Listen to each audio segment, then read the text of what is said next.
The business community on Grand Bahama hearing from Honorary Chairman of the Grand Bahama Port Authority, Sir Jack Hayward, on the implementation of a value-added tax and how it relates to businesses in Freeport. At the Chamber of Commerce monthly meeting held yesterday, the chairman told members of the business community that this island stands to benefit if it indeed escapes value-added tax. Charisma Robinson reports.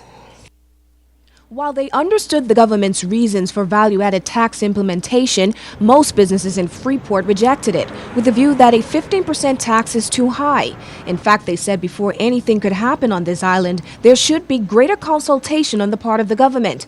But according to Honorary Chairman of the Grand Bahama Port Authority, it appears as if Freeport businesses won't have to worry about this form of taxation at all. It looks as if the draft white paper does exclude Freeport, which will put us in a tremendously strong position with the rest of the Bahamas.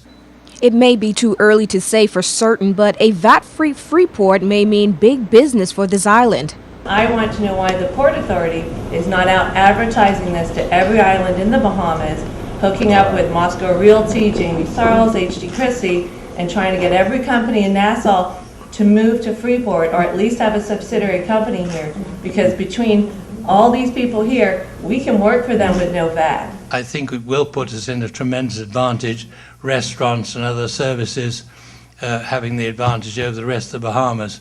You're quite right. I think it's a bit early to start advertising, come to Grand Bahama, the Grand Island, the Grander Island, the grandest island. But the chairman says the government must do away with the recently implemented Customs Tax Code under the 2013 Customs Management Act and its other challenges to ensure a bright future for this island. We have made a lot of efforts. Sarah and I have written the Prime Minister several times pointing out how disastrous the present legislation is, uncalled for, unannounced until July the 1st. No consultation, just brought it in.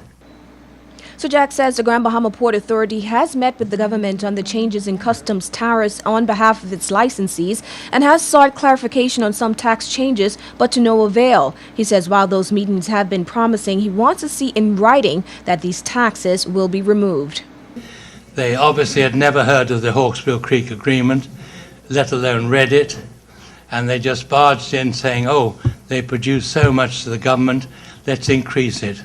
I believe that Freeport contributes to the government coffers in Nassau about between $150 and $200 million a year.